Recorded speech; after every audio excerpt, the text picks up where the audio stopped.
It was way back in the fall of 2014 that the Canal Street String Band helped us understand and appreciate Grant Rogers and the tradition of this local music, which gave us the impetus to create this Grant Rogers project. So we're really happy to have them back again. They've been here several times. They've been in the schools, in the library, and they do a great job.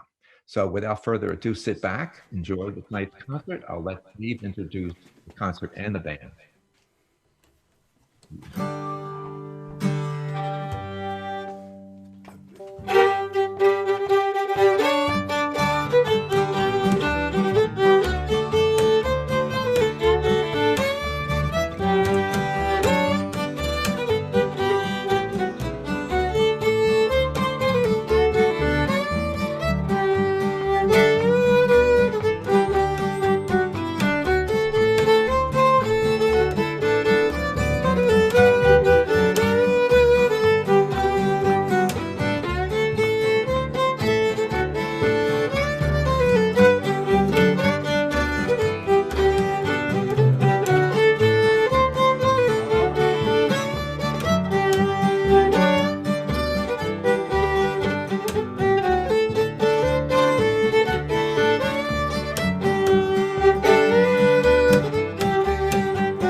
Everybody, I'm going to see if we can get ourselves on screen here.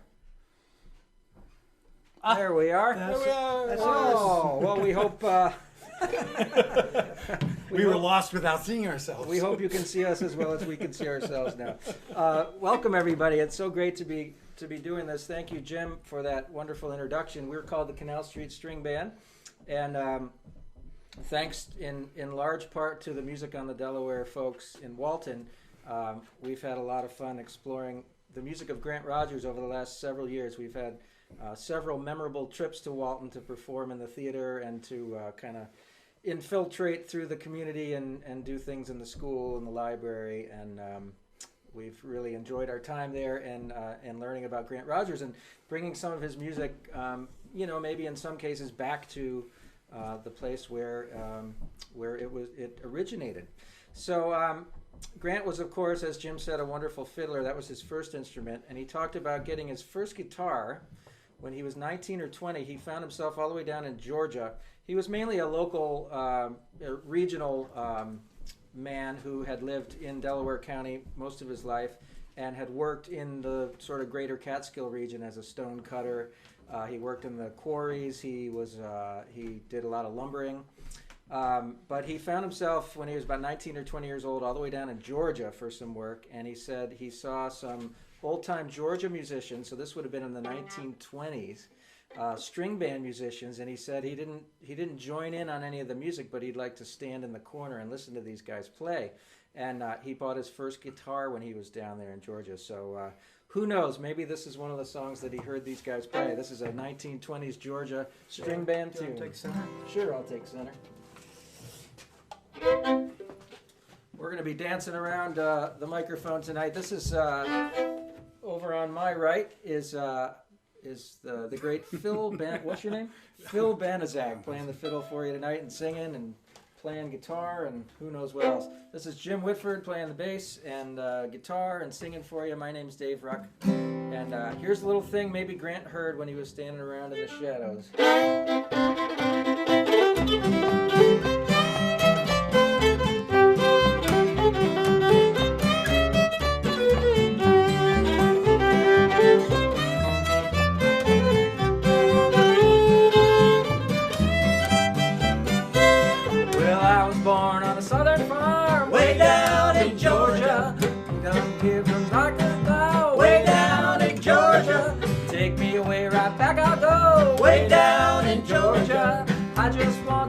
to know that Georgia's my home.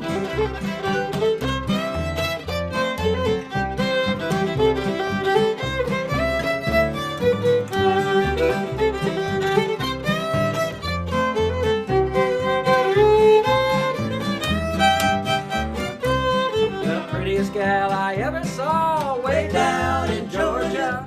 She come here from Arkansas, way down in Georgia. She done said my bride she'll be, way down in Georgia. I done said my bride will be, and Georgia's my home.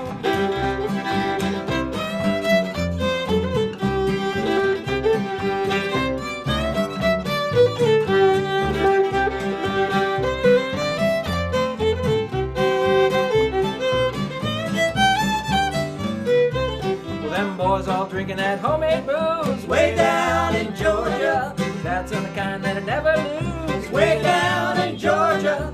Girls all wear their stockings low, way down in Georgia. I just want you folks to know that Georgia's my home.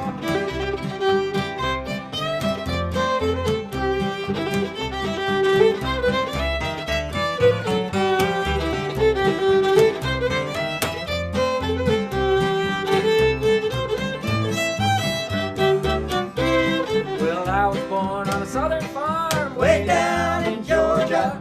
Way down there with the cotton and the corn, way down in Georgia. Take me away, right back I'll go, way down in Georgia. I just want you folks to know that Georgia's my home.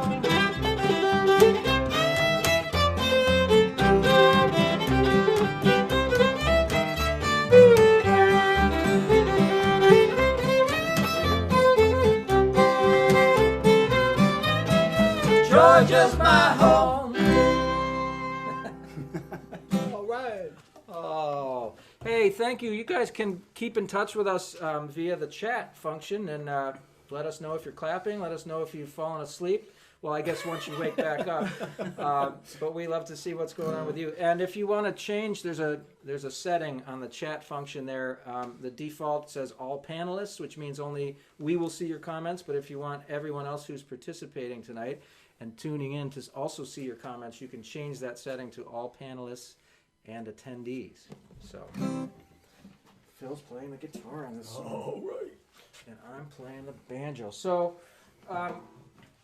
Grant Rogers was a very typical early 20th century traditional musician in a lot of ways. And what I mean by that is he grew up and learned music first in his community and from even family members.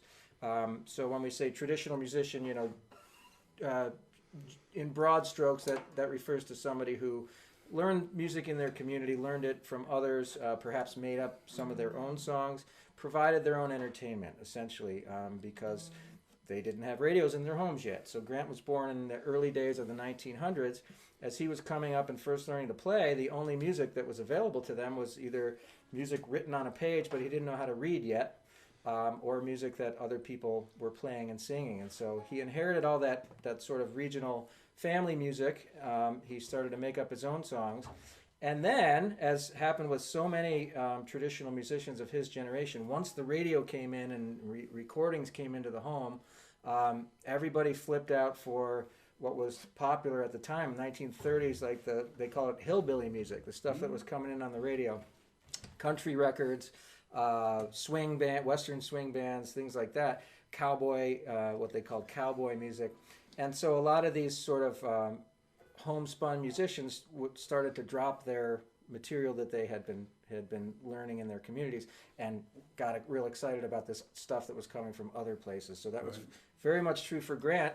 But then fortunately, in the late 50s, early 1960s, what is now referred to as the folk revival happens, where even city people are starting to get interested in the older rural regional music.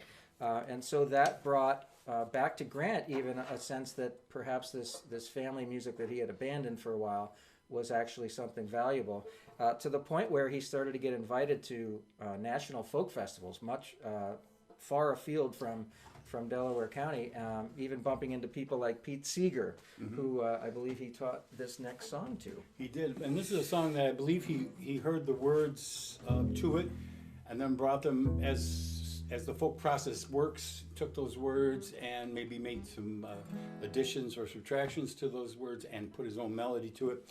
And a song about issues of the day, as Grant was certainly interested in the issues of the day.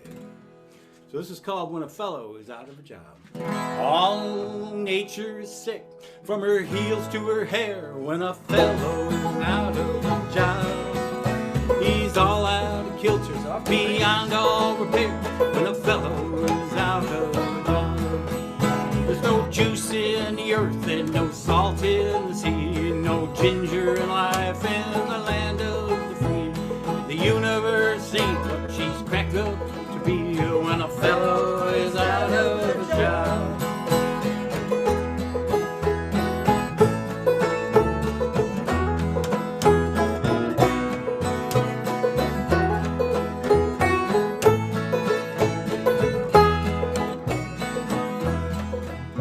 What's the good of a blue sky or flowering tree when a fellow is out of a job? And his kids have big patches all over their knees when a fellow is out of a job. Those patches you see look as big as the sky. They block out the landscape, they cover your eyes. The sun can't shine through the best it can try when a fellow is out of a job. Come on, Dave.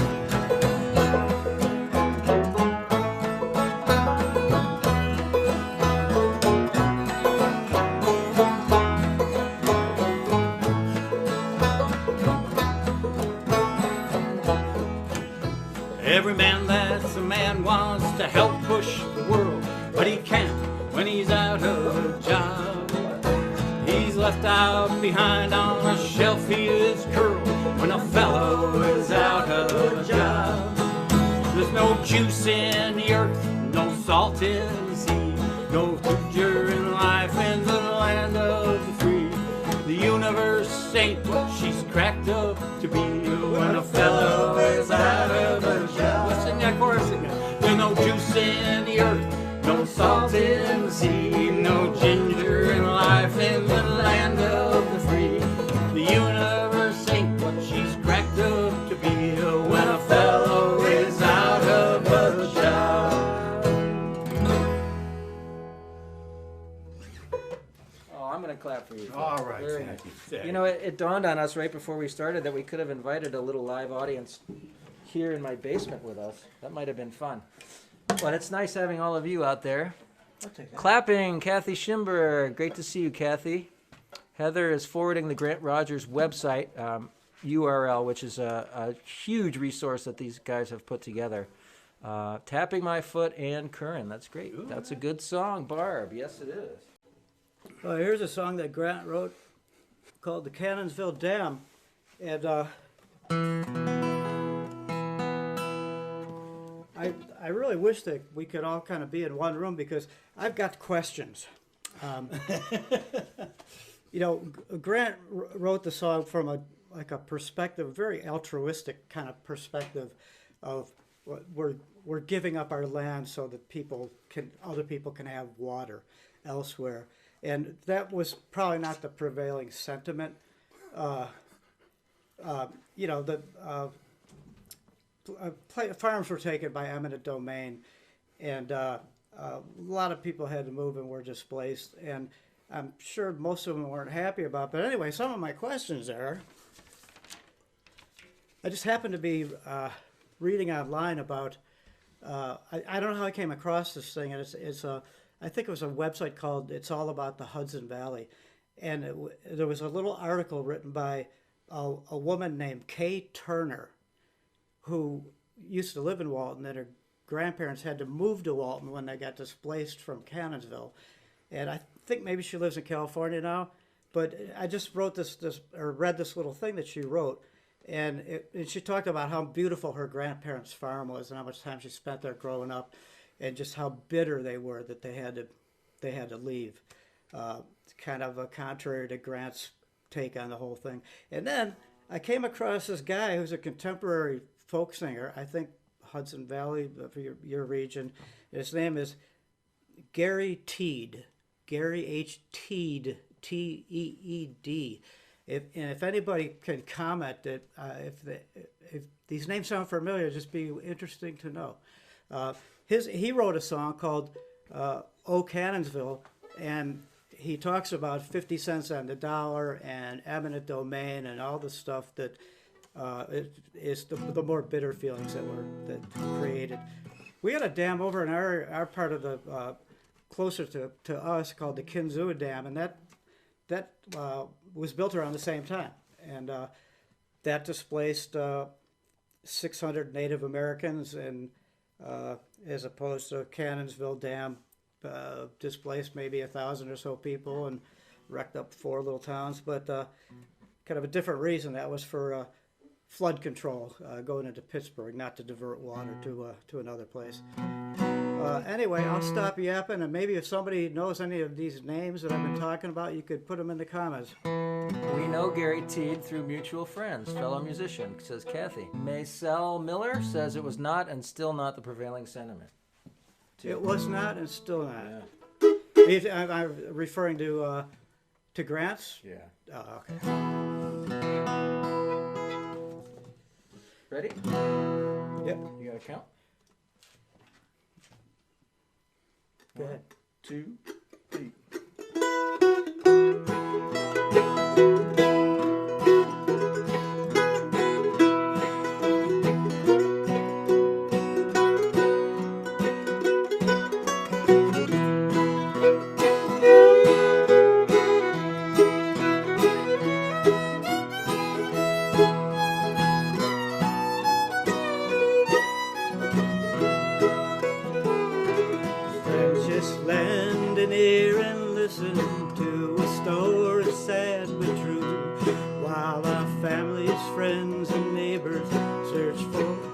Land some new. We've been told that we must leave our homes, this valley we love so dear, to make room for the dam they're building here. To make room for the dam they're building here. If you ever met a little child from you, he isn't sure. If he asked you for some water, would you turn him from your door? Now like him there's countless thousands leaning on our guiding hand. All he wants is some water from our land. All he wants is some water from our land.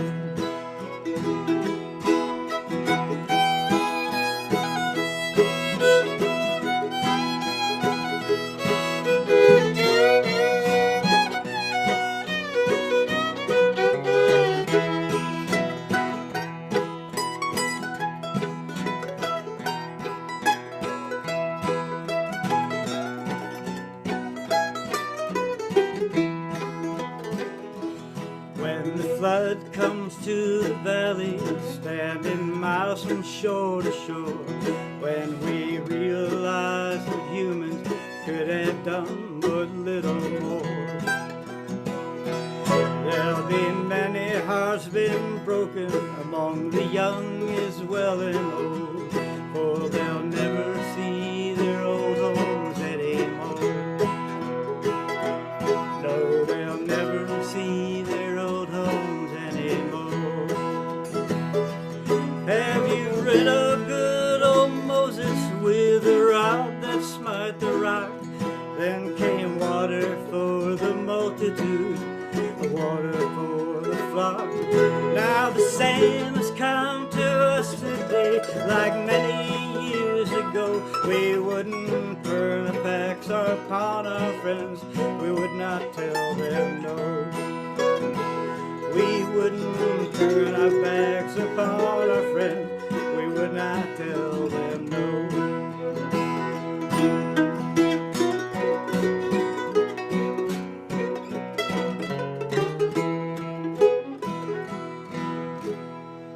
Grant was displaced by dam projects twice in his life.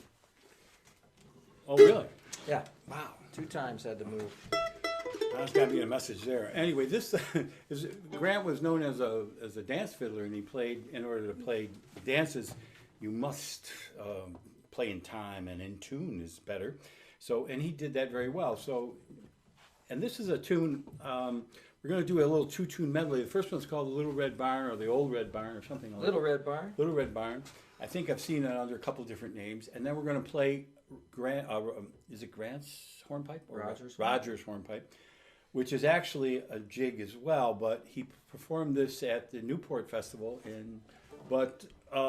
it was stated that this is the only two-step jig that was played at the whole Newport Festival. Somebody commented on that. So we're going to play these two little jigs. The first one's called the Little Red Barn. The second one's called Rogers Hornpipe.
fun little fact about Grant's in terms of his fiddle music. Let me switch with you. So his father played a little bit of fiddle around the house, and by the time Grant was 6 years old, he had started to try to play the fiddle. By the time he was 7, he was already sitting at the local square dances. Like, they'd bring him and they'd prop him up on a chair, basically, and he'd get to play along with the older musicians. I don't think he could play the dance by himself at age 7, but this is how he cut his teeth, so to speak, in playing dances. But he said he was sort of the rare traditional fiddler that would get annoyed when he'd hear different versions of the same tune. Oh. Right? Like, one guy plays Little Red Barn this way, and the guy, who came next week played it a little differently. And it used to bother him so much that he said he decided to learn how to read music so he could find the definitive versions of each of his tunes. That's cool. As if there is a definitive version of some of them. Right. Anything. Yeah. So he spent some time in lumber camps. He was primarily known as a stonemason. He worked in quarries.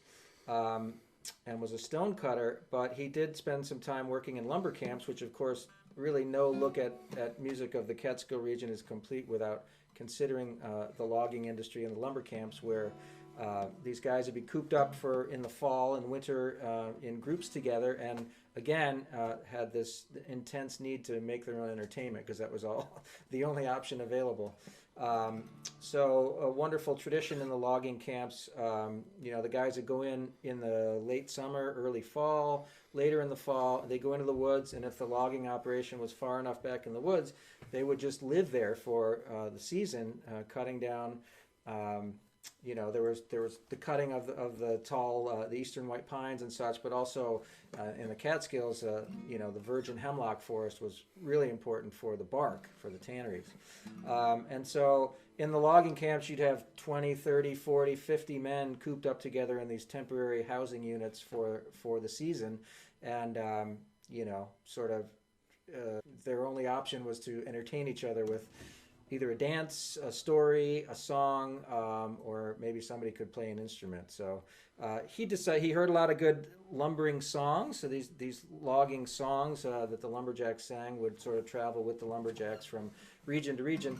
He decided to make one of his own. He said, well, I figure if there's that many good ones out there, maybe I'll see what I can put together myself. So this is one he wrote, sort of fictitious story about an Irishman that comes into a logging camp named Pat McBraid. Come all you boys and gather round, I'm sure the time has come. For many times I've asked you where you've been and seen and done. For now I'm old and tired, no more youthful will I be. I was born in that good old Garden State in 1863. As a lad I roamed the shores and fished on the river Delaware. I knew the raftsmen steered the logs where they came, I knew not where. So I became determined, it was this I had to learn. Perhaps the boss would give me work, some wages for to earn. So I started out one morning, me bedroll on me back. For food I took a fishing pole with a hook stuck in me hat. And only when I stopped to rest was hours after dark. Don't be surprised when I tell you guys, here's where the story starts. It's the early days in August when I reached this logging camp. First time since I started that I felt like heading back. But soon a man walked up to me, the foreman of the crew. He looked me top to bottom saying, what can I do for you?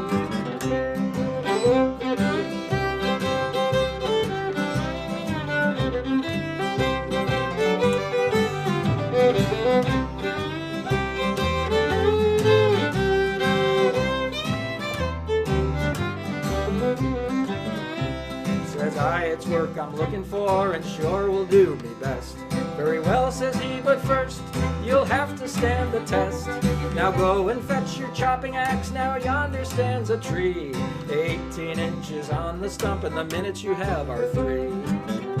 I'm proud to say I stood me test with a little time to spare. Stuck up me axe and turned around, the whole crew standing there. The boss, he blew his whistle, his watch still in his hand.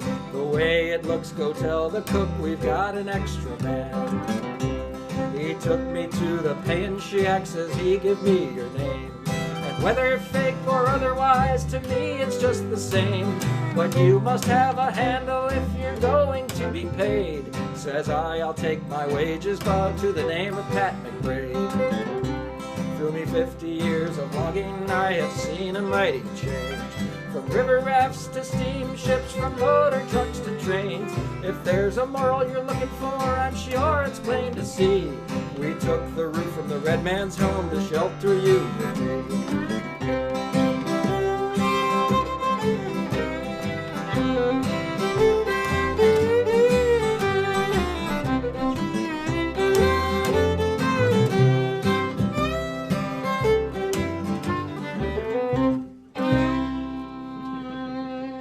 Wonderful little Irish lilt to that self-made logging camp song of Grant's. So many of the guys coming in and out of these camps were ethnic. You had French Canadians, you had Irish people they called Irishmen, and I thought Grant Grant captured the feel quite nicely. He mentioned in that song seeing the river rafts on the Delaware, the men rafting logs down the Delaware. So the fruits of all this work in the fall and winter would basically lay on the banks of the frozen streams until the springtime, when there was a thaw, and the logs would be assembled into these.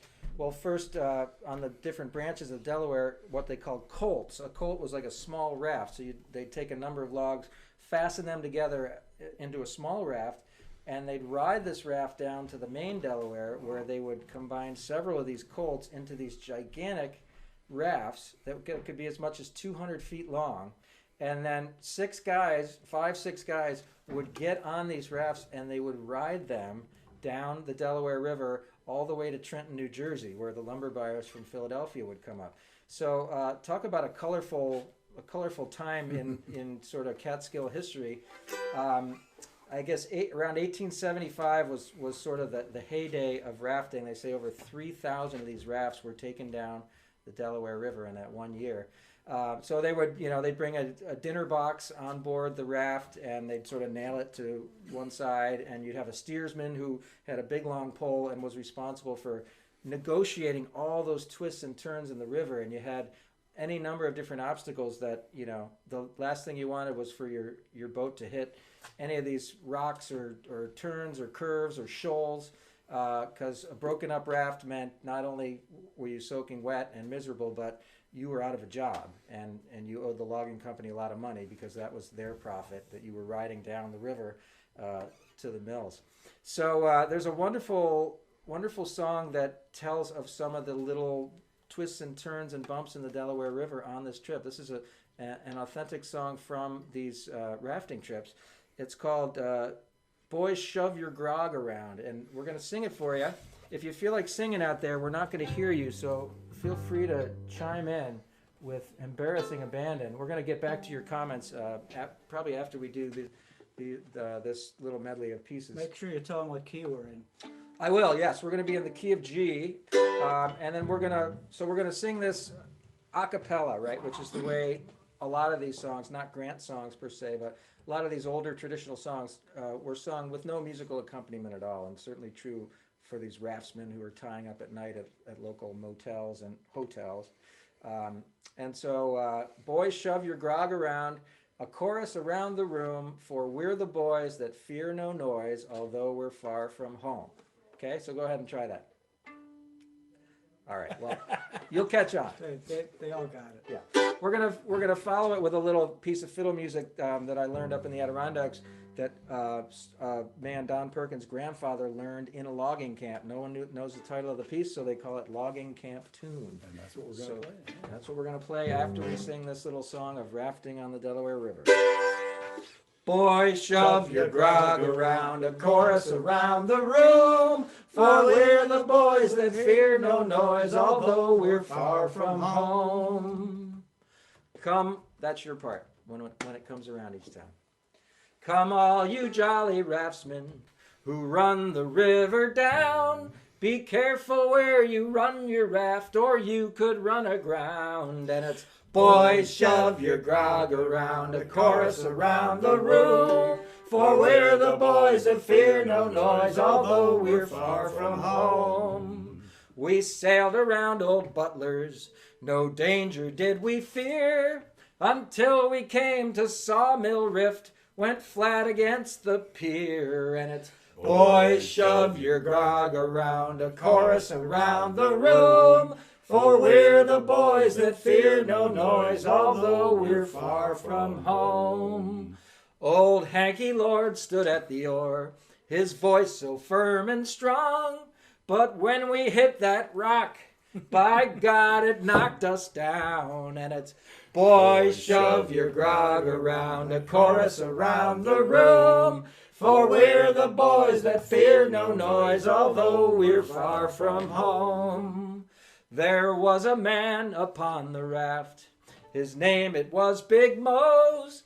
He ran around amongst all the logs and saved most all our clothes. And it's Boys, shove your grog around, a chorus around the room. For we're the boys that fear no noise, although we're far from home. Last time.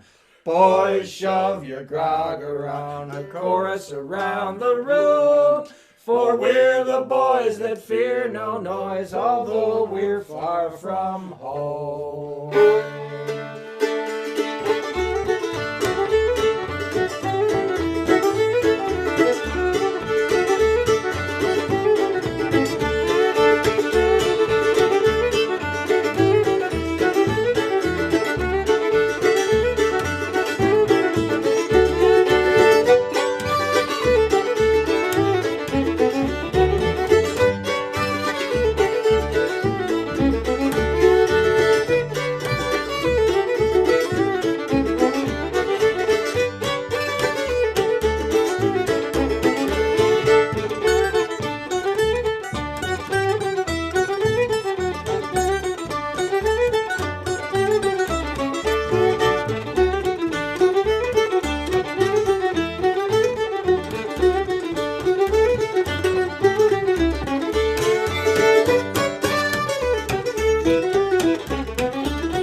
Camp tune.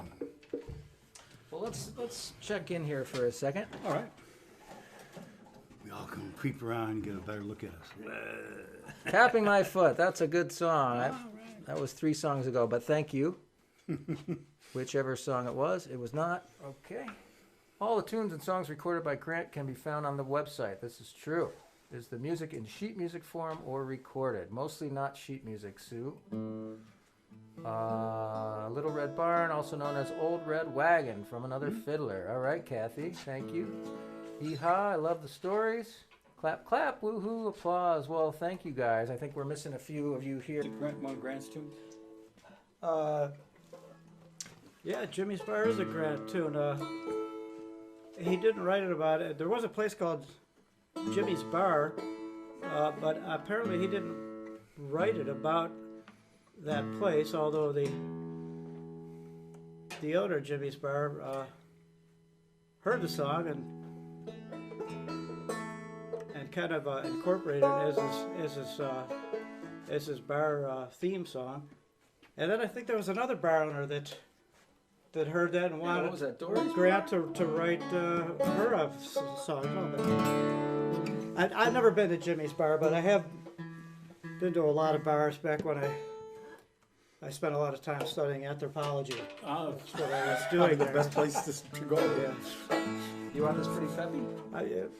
Well, you set it up. 2, 3, 4.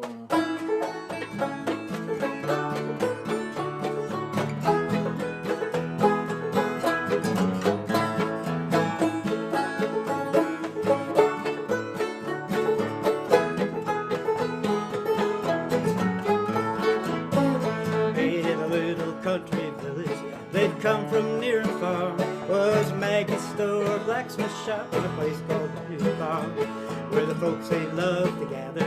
They'll come from near and far to tell their tales and drink their drinks as they need not Jimmy's Bar. No matter where you come from, no matter who you are, you're sure more than welcome when to Jimmy's Bar, where the food is most delicious and drinks are mighty fine. Our motto is enjoy yourself and have yourself a time.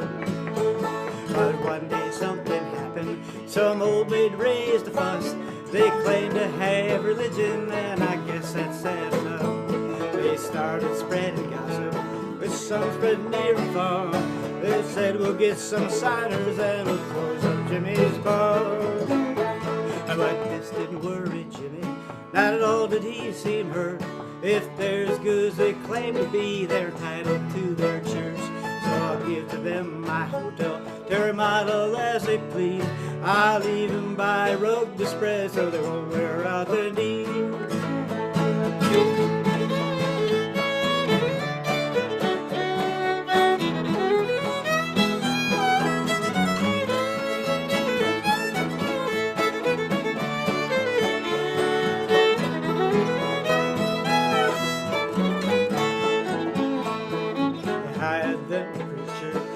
Came in a fancy car. He made himself appointed at the end of Jimmy's bar. With much congratulations, Jimmy wished him very well. But man, you got a job to do to save their souls from hell. Just then walked Miss Maggie, said, Jimmy, don't be so.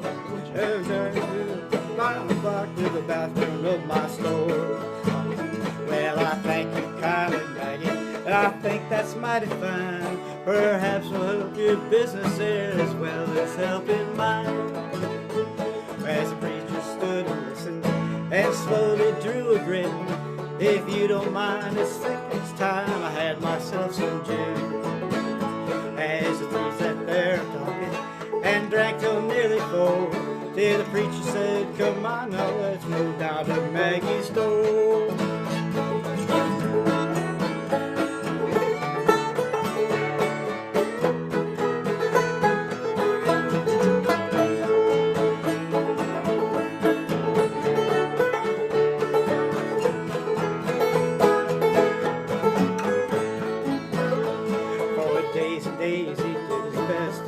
To them old maids, his fare was growing slimmer, no profit had he made. But he stuck right to his bargain, would have starved to death from sure, had it not been for Maggie down at the grocery store.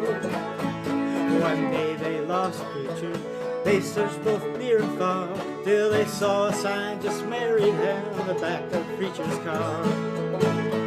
Well, I walked in where the back door stood ajar, and I saw both he and Maggie at the end of Jimmy's bar.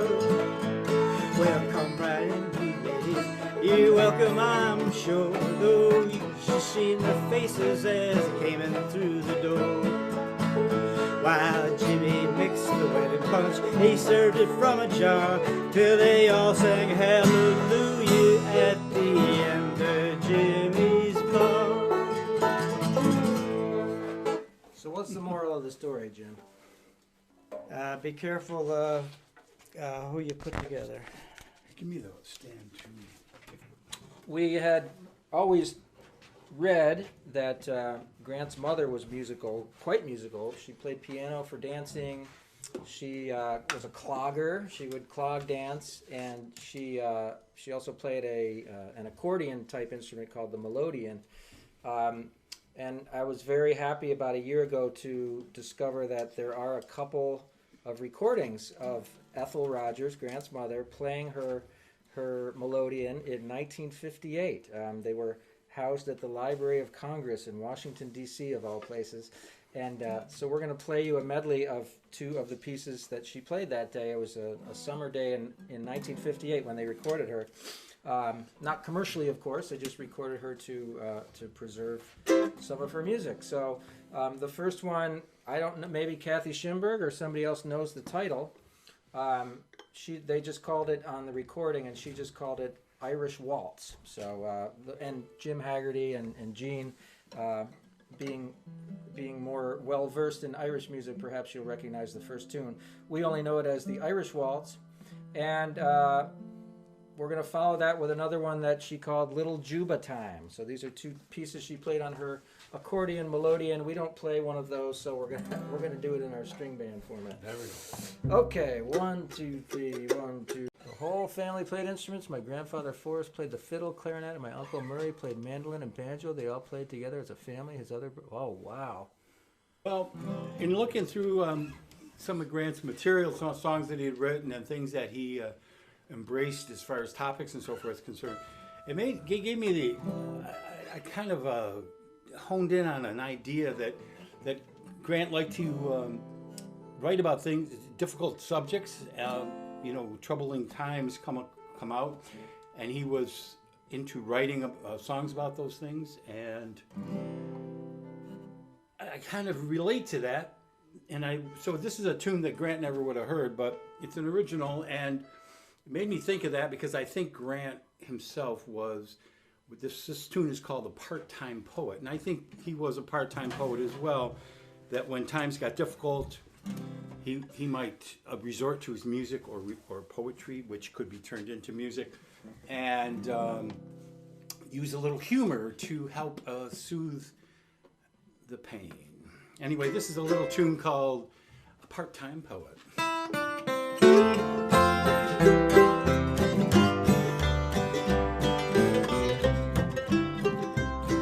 I read my pain and pass refrain, inner turmoil's lesson. Well, the words make sense, and for hence I sit for another session. A poet I'm not when my heart's got peace. Oh, did I mention? When agony descends, I'm a poet again, prolific when my heart's a wrenching. Well, the rhymes do flow from my heart, you know, and they answer every question about how and why you did fly. It's a good way to ease the tension. A poet I'm not when my heart's got peace. Oh, did I mention? When agony descends, I'm a poet again, prolific when my heart's a wrenching.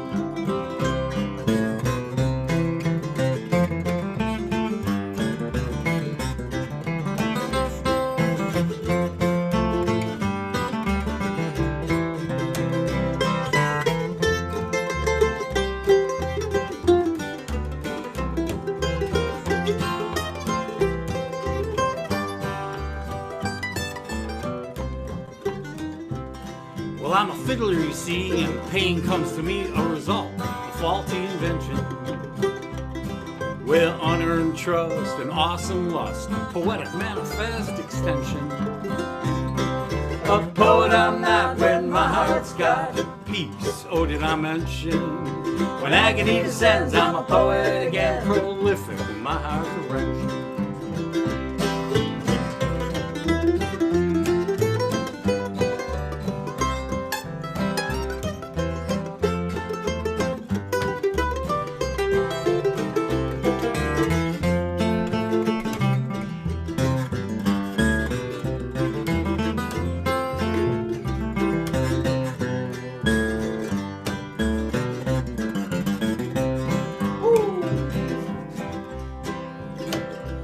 Well, I'm writing these lines, I'm groping for rhymes, reverse is pain retention. No sense to this, and I'm near perfect bliss, faithful, joyous, deep tension. A poet I'm not when my heart's got peace. Oh, did I mention? When agony descends, I'm a poet again, prolific when my heart's a wrenching. A poet I'm not when my heart's got peace. Oh, did I mention?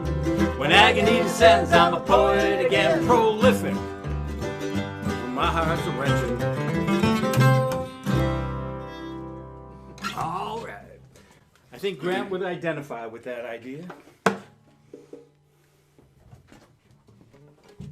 want this too. Thank you. Yeah, thank you. We've got a couple more pieces of music for you. Looks like we're at the hour already. Well, we're going to do two quick ones anyways. Whether we're up against the time or not, we appreciate all you guys sticking around, hanging out with us tonight. It's been wonderful. But it's not over yet. Speaking of poetry, here's one of Grant's songs.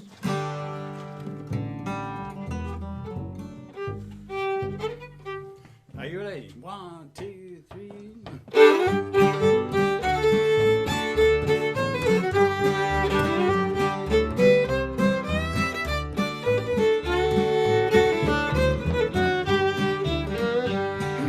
Come gather round me, children, I've got some news to tell. I went to church this morning and I learned of a place called hell, oh yes. I learned of a place called hell.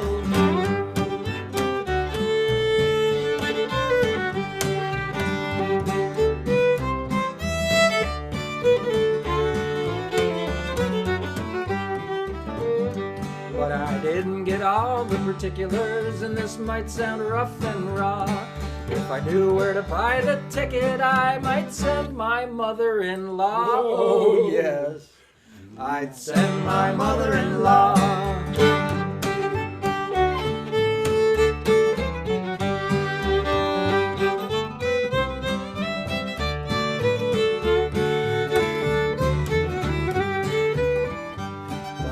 Going back next Sunday, gonna have him tell me more. For I know some folks right here in town should have been in hell before. Oh yes, should have been in hell before.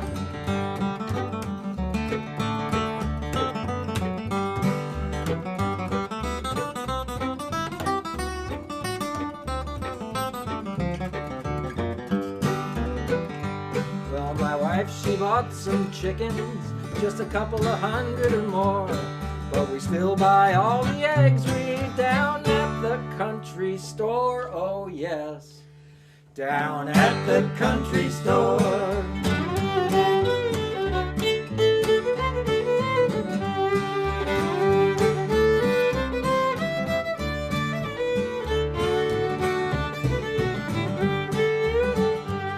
My wife bought a vacuum cleaner just to tidy up her room.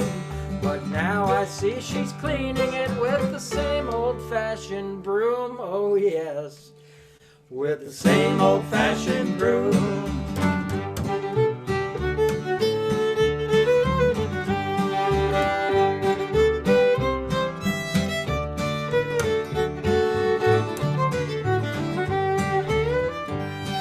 Whenever them peddlers come around with something new to sell, I walk right up and say to them, take your junk and go to hell. Oh yes, take your junk and go to hell.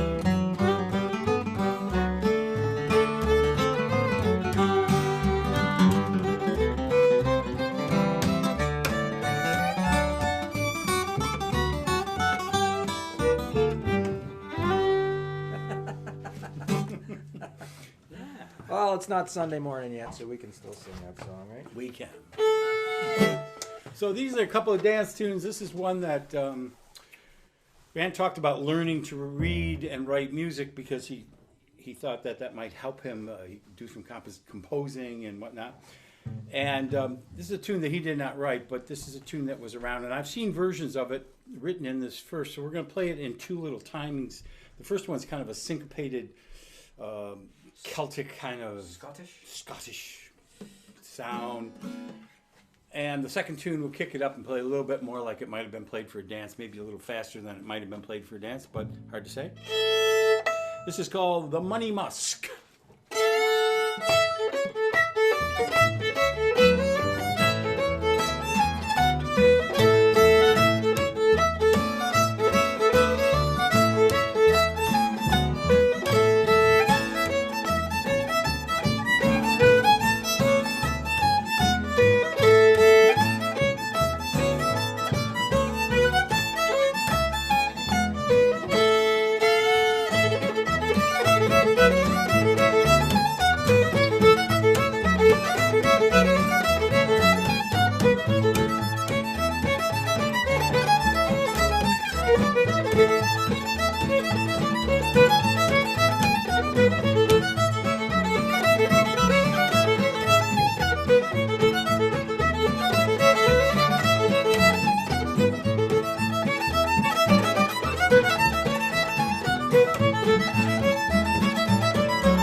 Finished up with a little bit of Devil's Dream on the end there. How's that for an abrupt ending? Well, thank you all so Thank much. you. We are glad to hang around and perhaps, I don't know, Jim and Jean, if you've seen any questions or comments we should be addressing. It's Well, been- just first of all, we want to, on behalf of Music on the Delaware and the William B. Ogden Library and all the members who attended tonight, and I just want to thank you, Phil, Jim, and Dave. It was great song, great stories, great instrumentals. I'm just woo with the last piece, you know. So thanks so much. We had a really great time. But yeah, I'm not sure if there are any other comments or anything. Somebody asked for, who wrote the part-time poet? Oh, that's original. I wrote that. Oh, There you go. great. Oh, one last thing too. It is we hope that this was a delightful evening, but we really hope we'll see you in person in the future. We sure do too. That's always better, Jim. But thank you so much for being flexible and at least being able to present programs this way. We appreciate you guys and everything that you do. It was a great program. Thank Really you. delightful. Thanks so much. Thank you so much. Thanks. I think that was. Take a bow, boys.